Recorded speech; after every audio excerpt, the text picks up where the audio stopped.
It's week 4 and I'm at Lake Huron.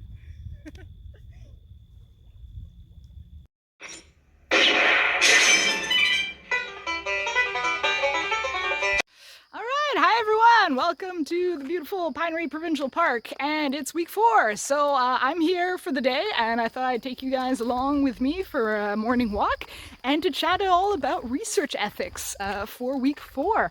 Okay, so most of you submitted your TCPS2 core ethics certificate this past week, and so thank you for that. And again, if you submitted it, you get 10 out of 10 this week, and that counts towards one of your mini lecture grades. And so, yeah, hopefully you found doing the module, like some of you had already done it before, so I saw the dates were kind of earlier for when you completed it. That's great. Again, this certificate's valid for 5 years, right? But many of you also did the module, the online module in the last few weeks. And so I hope for those of you who this is your first time doing that module, you found it helpful and relevant to get a bit of the kind of history of where research ethics comes from in Canada, because it definitely wasn't developed overnight, and it unfortunately definitely came out of some bad practices that were around before, that kind of hopefully we've learned from and we've moved on from and don't do anymore, and also kind of gives you a sense of kind of why we do research ethics, the importance of it, kind of how we can be respectful and protect our research participants whenever we go and collect data from humans. And so, yeah, so now that you have your certificates, make sure you keep them in a safe place, that PDF file, because often you do need them. They're good for 5 years, like I mentioned. And so either if you're conducting your own research, obviously, if you're collecting new data, you'll need that certificate when you go through the ethics process through the Office of Research Ethics at the University of Waterloo. But also if you end up working for someone else, like as a research assistant, then you will also need usually to have that certificate, because they'll have to, the person you're working with will have to put you on their own research project through the Office of Research Ethics, and so you'll need your certificate for that. So good to have, you know, for the training itself, to cover research ethics, and also to have that certification. You're good to go for a number of years, and then you renew it every 5 years, and the module doesn't change a whole lot. So, you know, now that you've done it once, it's usually quicker to renew in 5 years' time if you need to. Like, I think I can go through the module now and, like, I have time myself. It's like half an hour. I can get through it because I've covered that material before. I'm quite familiar with it. Yeah, so I want to today kind of chat a bit more about research ethics, kind of push that discussion forward that we started this week by you guys doing the modules, as well as your discussion posts for week 4, which were really interesting. I realize the Thorn article is quite old now. It's what, 4 decades old or more. But again, another golden oldie. And I always kind of find it kind of fun, maybe a bit depressing, that what they were talking about 4 decades ago is still very relevant and applicable today in many ways. And so that was kind of one of the readings I got you guys to do this week. Because I want to get you guys thinking, I guess I've got my notes here I keep looking down at. I want to get you guys thinking about ethics, not so much as this kind of fixed thing that we all have to do and that's kind of unchanging, because it's not. I want to get you guys to think about ethics a bit outside of the box. It's not really just a set of rules and applications that we have to follow. Obviously, it kind of is, but it's not just that, right? It's also an evolving field that can often look different depending on the time, depending on the context, and depending on the research project. And so, you know, conducting ethical research can take many different shapes and forms, right? So there's not just, like most things in research methods, there's not just one right way of doing ethics. There's principles we follow, which you covered in the readings and the online module this week, but how we put those principles into practice, we should always kind of be thinking about and aware of, but also, sorry, I've got allergies, so this is the pollen allergy making me tear up for a moment here. If I start sneezing, apologies. it's the ragweed. But yeah, it's kind of, it's approaching ethics in a way that, yeah, I continuously think about it, right? And to not just have to always kind of see it as a burden. I mean, it partially is, and we'll come back to that, but an important burden and something that we need to kind of keep in mind to make sure that we're not causing harm, right? Like some studies did in the past. Yeah, so you all had some great points that you raised on the discussion board this week. I tried to further many of those points in replies to your discussion posts, as well as just giving you kind of the feedback that I usually do week to week. So please do, if you haven't had the chance yet, take the time to go back and read through all of that discussion board, the week 4 discussion board, because it's a really interesting one. Lots of different, all experiences that you've had, questions, thoughts that you had about it. Really helpful. That's kind of like the fun bit for me when I'm creating these things, to see kind of what people bring to the table, their different ideas, and to kind of get a better understanding of kind of the diversity and the evolution of ethics across different projects, and how it sometimes looks a bit different, and different kind of things that some people emphasize when it comes to some of these principles we have to follow in ethics. So I want to chat for a little bit about my own kind of experiences with specifically the Office of Research Ethics at the University of Waterloo, but with ethics in general. My experience, I started researching basically for my master's thesis properly, which was about 2008, right? So I've been around for a while. That said, my experience with ethics isn't quite as extensive as that of some of my colleagues in the department, some of the other profs. Mainly because as quantitative researchers, it's not that we're less ethical, but the processes to go through ethics tend to be less onerous than for qualitative researchers. So I do a lot of secondary data analysis, especially with StatsCan data, but other types of stats data as well. The university recognizes Statistics Canada's ethics process, so when I use their data, I still don't have to go through research ethics officially. When I use other people's data in a kind of secondary way, I do now have an ethics process to go through. That's actually quite recent. We didn't before, but we go through it now. But it is still kind of a lot less intensive than, say, especially if you're conducting like qualitative research with vulnerable populations, which is a much more extensive ethics process. But that being said, I do go through ethics quite frequently, either for mixed methods projects I'm involved with, where we're collecting both quantitative and qualitative data. Anytime I want to run my own surveys, that's a time when I kind of touch base and go through the Office of Research ethics application and go and touch base with their board. And so, yeah, and some types of secondary data analysis as well. Also, when I want to do data collection projects, when I'm teaching with my undergrad courses, I do for some, especially my research methods courses, and so I have special ethics clearance for that. That's like a special process through the university. And also when some of my grad students are doing data collection projects of their own, that's when I'll kind of support them in their ethics application. So although my experience is not quite as extensive as some of my qualitative colleagues, especially those who work with vulnerable populations, who have to think about this, have to kind of spend extra and special attention to make sure that harm is not caused, I still do have quite a bit of experience with ethics. Yeah, and so what was I gonna say? One example I could give you guys in a bit more detail that might interest you is, for example, my PhD student Zachary Monroe. He's been at the university for a number of years now, and he is doing, or is kind of now completed, a data collection project for his dissertation that was with more secular versions of Alcoholics Anonymous groups. So if you don't know, Alcoholics Anonymous, AA groups, have a religious background, and they still have quite a bit of religious rhetoric within their meetings and their materials. So kind of reliance on a higher power, that sort of thing. And so there has been a movement to kind of create more secular or non-religious Alcoholics Anonymous groups for non-believers or people who are not that into religion, to still offer them the same services of recovery and dealing with their addiction, but in a kind of non-religious setting.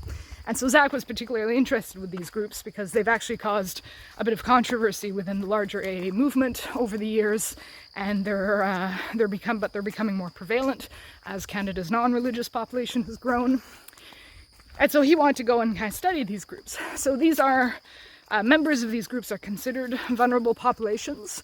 And Zach was doing kind of like an ethnography, so he wanted to go and sit in on some of their meetings, conduct some interviews, do some participant observation. And so he really had to kind of work with the ethics committee here at the University of Waterloo to really figure out what the best way of kind of respecting the confidentiality of these individuals would be, the research participants, kind of respecting, you know, not causing extra harm, not re-traumatizing them, and going over some very kind of difficult moments that they've experienced during their lives with their addiction. And so that was a very intensive ethics process, but we worked it out. I mean, it's always going to take longer when you're a grad student because it's usually the first time you're doing these ethics applications through the Office of Research Ethics to conduct research. And so you don't really know their language and their way of doing as much as, say, like I do. Now I know exactly which words to use. Like for my surveys, it's like minimal risk, minimal risk, minimal risk. It's anonymous. I'm not collecting any personal information. It's minimal risk. So, you know, I'll put that like 10 times to get the message across. And that kind of, like, I know what they're looking for because I've had a lot of feedback from them over the years. And so I can obviously integrate that into my newer applications and so that they go more smoothly. When you're a grad student, you're still learning that, and that's okay. But make sure you give yourself enough time because it will take a certain amount of time to go through ethics. And that's why we typically don't recommend that master's students do it for their own projects, that you'd rather do, if you want to do an empirical project as a master's student for your thesis, to kind of instead do something that you don't need ethics clearance for. So, you know, observing a public event, or, you know, analyzing public data that's online, or that's like in published materials that's public, or certain types of secondary data analysis. Those are all types of research you don't have to go through the Office of Research Ethics for. But you do if you want to collect new data, say like with interviews or focus groups or surveys with individuals. And so that's why we don't recommend those types of methodologies to master's students, especially because it's a time thing, right? Most ethics approvals, the whole process from when you start to apply to when you actually, you know, you apply, they come back to you, they want to see some changes, they being the ethics board. And then you make those changes and you send it back in. Sometimes you have to do that again, another round, and then you finally get approval. That whole process often takes 2 to 3 months, and can take longer, especially for people who are starting out, and especially for kind of qualitative projects with more vulnerable populations. And so, you know, you've got time to do that within a PhD, right? You kind of do that ethics, and while ethics is happening, you're also doing other stuff like your lit review, or kind of framing your study, the kind of starting bit of your research project. But for a master's student, often that's quite a long time for like a 2-year program, right? And so maybe you want to do other types of research that don't add that extra time crunch to the process.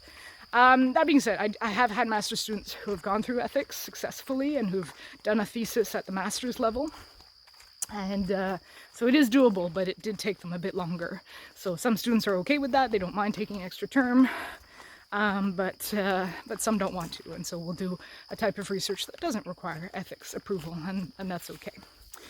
So anyway, so Zach, in the end, back to Zach's case, he got approval finally, and what they ended up doing was how he decided to proceed and how the ethics board recommended he proceed is that in the end he got, you know, he had certain gatekeepers, certain people who were giving him access to these AA secular groups, and so he was dealing with them on a regular basis, and so he was getting their permission to go into the field and attend their meetings.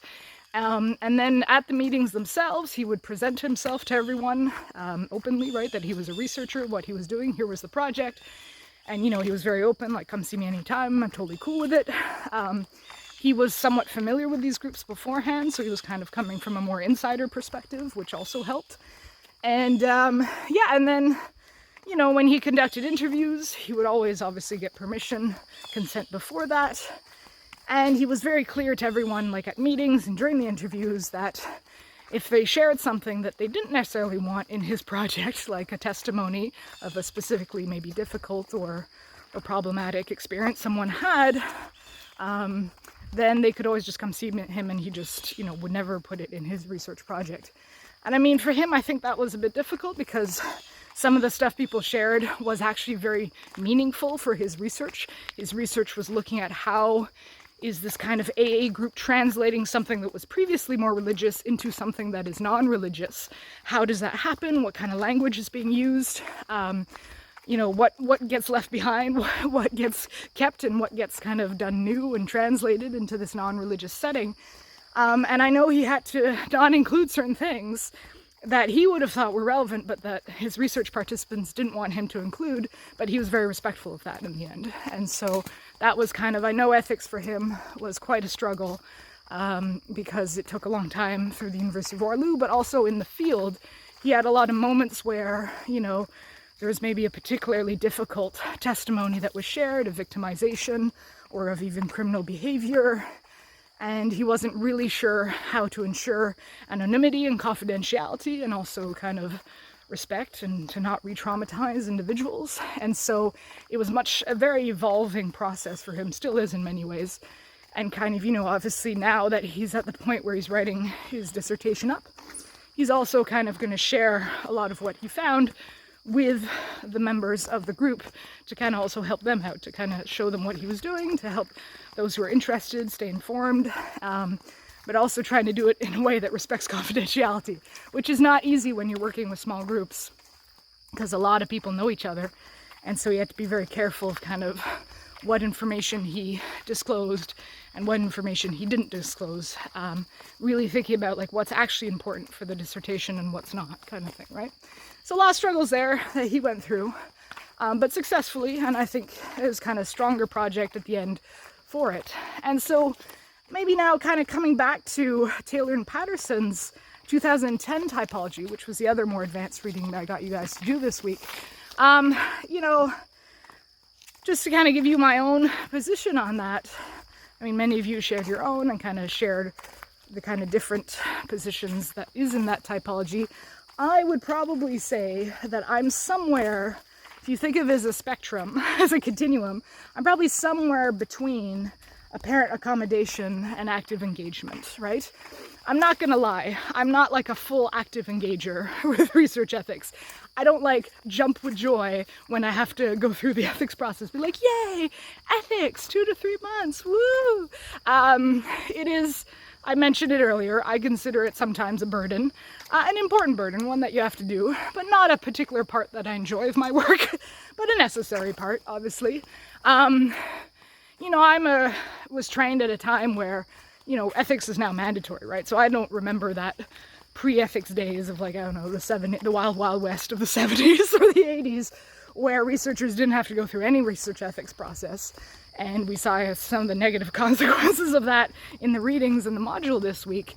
So I was always trained that it was essential. So it is essential. Like, you would never do research that requires ethics without getting ethics clearance. But that being said, I don't really enjoy the process all that much, even though I do know and recognize that at the end of it, usually the project is helped and improved by getting an extra set of expert eyes on it. The feedback that I get from the ethics committee, sometimes it's a bit nitpicky and frankly not that relevant for what I'm doing because, you know, they're kind of outside, they haven't really been immersed in the project that much. But sometimes the feedback is actually really super helpful and the project is improved for it. But that being said, it is a long and boring process sometimes. I find that University of Waterloo, especially amongst Canadian universities, we have an extra lovely amount of red tape that some other Canadian universities don't have, which I find difficult at times, to be honest. But, so that's kind of the more apparent accommodation side. But that being said, I do recognize the value in research ethics. There's some things that I think could be improved of our process, could be maybe more streamlined without, you know, compromising the ethics process here at the university. But that's the case for a lot of our procedures, so that's not unique to ethics. But yeah, I do in the end, you know, I think my projects overall, surveys, mixed projects, student projects, do end up usually being better off for going through the ethics process, getting some extra feedback, getting some extra ideas from the ethics committee, which are a group of experts, other researchers who, you know, have a lot of experience and who have often good ideas. Not always, but often. And so, yeah, that's kind of where I stand in that typology. And again, like I've mentioned previous weeks, that doesn't mean you have to be there on that continuum of Taylor and Patterson's, right? You have to figure out where you stand in terms of research ethics. Obviously, the days of just ignoring the process and not respecting it, you can't do that in our profession. I think if someone, or there's like some bad examples, like some of the stuff. I mean, if it were to come out that you collected data as a member of a Canadian university, that you had collected data from human participants without going through research ethics, you would be blacklisted on grants, you would be blacklisted for jobs, you might, if you have a job, you might be fired. It's pretty severe. And so that approach is not possible anymore. But, you know, you can still, you know, do the process, but not wholeheartedly enjoy it. Or maybe you do. Maybe you're really into research ethics, you really believe in the principles, and you really want to kind of spend extra time developing ethics, improving it, helping others with their ethics process, that kind of more active engagement side of the spectrum, which is also totally cool, right? And so again, these different approaches, you know, it's totally, it's all right, right? There's some things about your work that you enjoy more. There's some things that maybe you enjoy less, but that are necessary, and that's okay. Any workplace is like that, and this includes it. And so, you know, there are parts of the ethics process I do enjoy. Getting that cool feedback once in a while from a great thinker on the ethics committee. But it is a lot of extra bureaucracy to go through as well. And to say that I that I always enjoy that would be a lie. But you know, that's a lot of, that's not just for research ethics, it's for a lot of things in life. And yeah, and so then I go and get my anonymous survey data, or go and get the mixed methods data once we get ethics approval. Okay, just looking at my notes here. You know, it is maybe to kind of end the substantive content of the discussion today, is it's important to keep in mind that Canada is the most stringent in the world on research ethics, right? There is no other country where you find more stringent and intense ethics processes than you do in Canada, right? Which is fine. It's okay to be number one, and this we are number one. And by what I mean is all the ethics requirements of the applications, the materials we submit, the length of the process, the feedback we get, the requirements that we have of what we have to do to respect research ethics. We are, like, as far as I'm aware, and I've dealt with research in a lot of different Western countries and elsewhere in the world as well, we're definitely the most intense. We're the most stringent on those ethical issues, which again is maybe a good thing, right? Hopefully, I think, is a good thing. But it's something to be aware of, because as you advance in your careers, maybe you start working on projects with international colleagues like I currently do.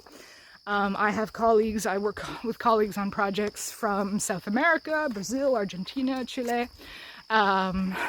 lots of countries across Europe, so the UK, a lot of Scandinavian countries, Norway, Finland. I have colleagues in Australia. We're on projects together from the US, of course.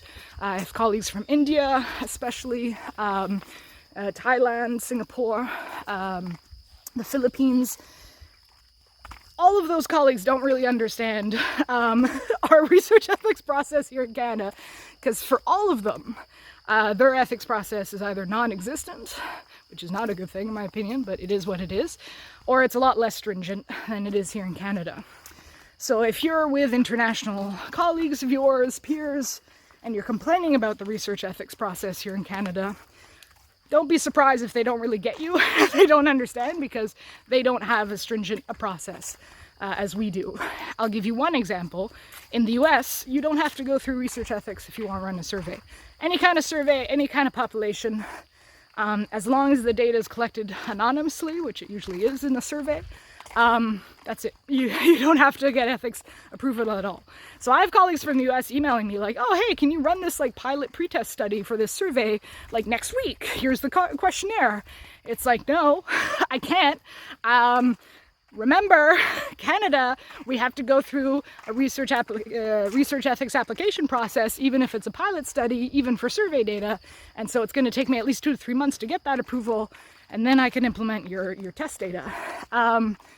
And so that's an example, right? And that's okay. Like, they become aware of that. If they know Canadian research, they're already aware of that. But it is kind of a reality that we deal with here in Canada that other countries don't deal with in the same way. And so that's why I mentioned at the start of this talk, kind of, you know, I mentioned that there's sometimes different ways of doing research ethics, and it might vary by context. This is one example of it can vary between country context. Okay, so that's all I had to say for this week. I hope that was helpful. Yeah, I'd just say, like, keep working on research ethics, keep thinking about where you kind of stand on that, keep learning about the ethical processes here in Canada if you want to continue conducting research at Canadian universities.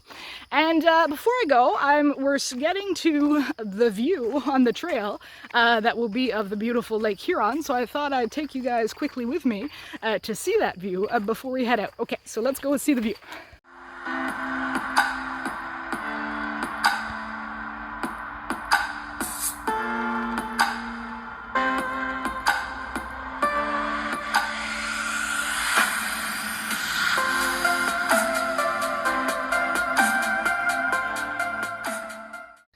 All right, here we are. We're coming up to the wonderful Lake Huron.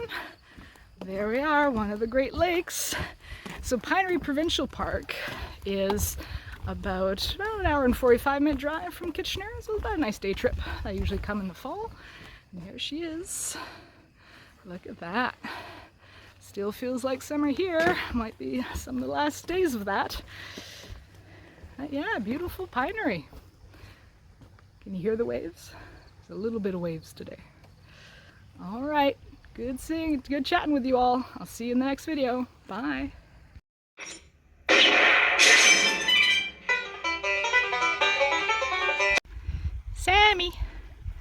Sammy the seagull.